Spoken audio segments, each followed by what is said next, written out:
Politicians are put there to give you the idea that you have freedom of choice. You don't. You have no choice. You have owners. They own you.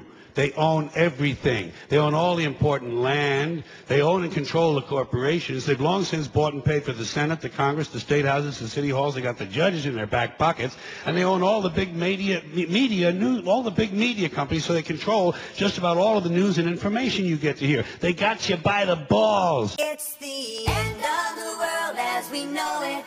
I feel fine. Good morning, slaves, and welcome to another edition of It's the End of the World as We Know It, and I Feel Fine. A show that, well, just doesn't give a fuck. I am your host, the Stimulator, and I should first apologize for the tardiness of this episode. subMedia has been busy with quite a few things. First, we are organizing the Vancouver premiere of the peak oil documentary Escape from Suburbia. Expect an interview with director Gregory Green in the next episode. We also did some work for GNN's new vidcast called Radar. And last but not least, the second issue of our DVD zine Molotov is out, but more on that later. In umbrella news, it's been rain, and more motherfucking rain. Much of central and southern England got hit with record rainfall, which left thousands without power and flooded the homes of many. China, India, and Texas also felt the angry wrath of the rain gods. This comes on the heels of a new report from the magazine Nature that states, more intense rainstorms across parts of the northern hemisphere are being generated by man-made global warming. This week, bad news for Dummers. The price of crude oil hit a record $78 a barrel. But oil is not the only thing that's going up. Back in February, I reported that poor folks rioted in Mexico due to the rise in corn prices due to the high demand of the crop to make ethanol. Well, if you like bread, better say bye-bye. The price of wheat is on the rise as the crop is also used to make ethanol. And who would we blame for the sandwich rise of 2007? You guessed it, George W. Douchebag. We must continue investing in new methods of producing ethanol. In 2004 and 2005, this son of a bitch signed laws that promote the production and research of ethanol under the guise of helping the environment and Midwest farmers, when in essence, the big winners are two little-known agribusiness giants, Archer Daniels Midland and the most evil asshole corporation in the world, in my humble opinion, Monsanto. Speaking of assholes, there was a disturbance in the force this week. Dick, the Emperor Cheney, became president briefly when W was getting his yearly anal probe. During his short time in office, Cheney traveled to Guantanamo Bay, Cuba, tortured several inmates, and got back to Washington with enough time to pardon himself. It's no democracy. That just because it's a US country. In Fallujah, too much calamity. This world go crazy. It's no fatality. Go masal, be mellow.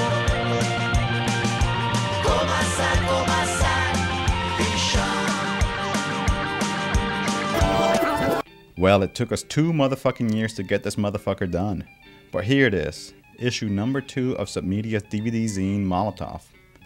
On the print side of things, we tackle issues surrounding intellectual property, i.e.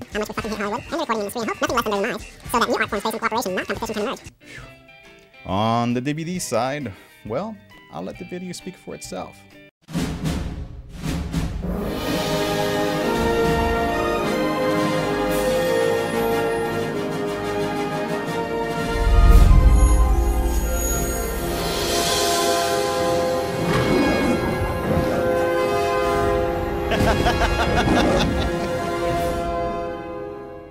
Jackie and I are on a mission to stop piracy. The RIAA estimates, now listen to this, that an astonishing 3.6 billion songs are illegally downloaded every month. And it's oh so criminal. Starting with the bass line, bass, 9/11, bass. So what does that mean? Kill that son of a bitch! It's showtime. George Bush don't like black people. George Bush don't like. And America's ideal of freedom is hypocrisy.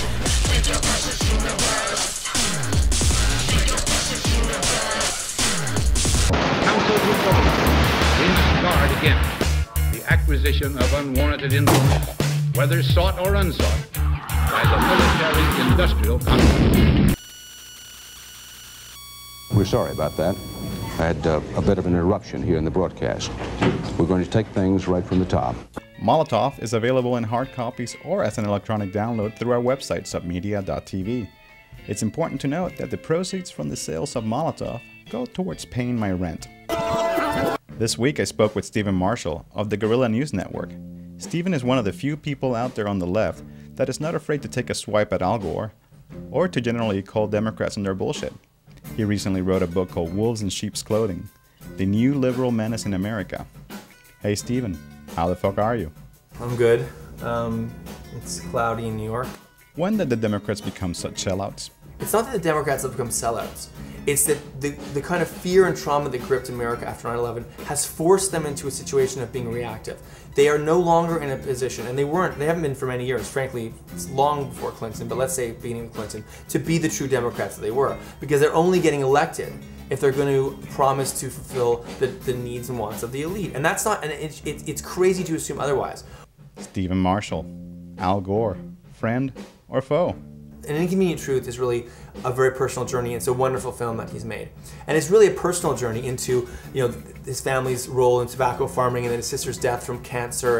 And so there's all this sort of revelatory stuff happening. But what's ironic is he doesn't go into his family's long history and relationship with Arm & Hammer and the Occidental Petroleum Company or Corporation. And really, even when he was in Clinton's administration, when the Uwa Indians were being sort of threatened in their tribal areas by Occidental, and when they were reaching out through various legislators in Washington to Al Gore to help them and their cause, Gore wouldn't refuse to see them because, of course, he knows what side of his bread is buttered and by whom, and that was Occidental Petroleum. And again, of any politician who reaches those heights has interest and has conflicts of interest. It's a necessity. It's a nature of the game. But I think there's a very high level of sort of obfuscation when you look at Gore's relationship to oil in the past and his new sort of incarnation as the savior of a live Earth. And I think what's sad is that he can't talk about it, he doesn't talk about it, and nobody's asking him to talk about it. And so when it comes to the question of will Gore stand up for us in his realm of power, it's sort of like, remember the beginning of Michael Moore's film in Fahrenheit 9/11, when Gore stood there with his gavel, refusing each call from the Black Caucus, basically calling on him to block the election results. Gore played the role of the dutiful servant of the system and allowed George Bush to take it, effectively wiping out all of those African American votes, which in fact had been cast for the Democratic candidate. Is the system too broken to be fixed? I think that the system is broken to the extent that if a new one isn't created, nothing can be fixed. And so in many ways, the system is allowed to remain broken because it benefits those in power. I have to be honest with you, I'm pessimistic about change unless you get a wide berth, a critical mass of people. And I'll tell you who that critical mass is. As I say in the beginning of my book, the most important generation coming up is Generation Y.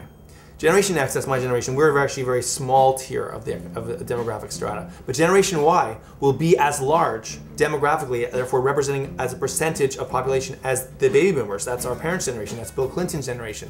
But the Generation Y will be bigger and will be as strong, definitely, demographically. But what are they doing? They're watching they're playing video games, they're watching music videos, they're tuned out completely. And I think it's really our role and our responsibility as the middle generation, as really the ones who are going to bequeath them with the world. It's our job to be they're our trustees. We have to endear in them, engineer within them a desire for change, and then they will change things. It's up that generation can change whatever they want, and until they see there's a problem, they won't know they have to change anything. And what the media does now, and what the elite does now, and what frankly the political process does now is make you think everything is okay. This is the best we have. What else can you do? Let's work. It's a question of lesser evils. Well, that's just not good enough anymore, and the world is saying it's not good enough. And until American people start saying it's not good enough, then we aren't going to have the kind of support, the kind of goodwill in the world that we once did. And that about does it for another edition of It's the End of the World as You Know It, and I Feel Fine. To find out more about Stephen Marshall's book, go to wolvesbook.com. If you want to write or submit artwork or video to the next issue of Molotov, email me, irock@submedia.tv.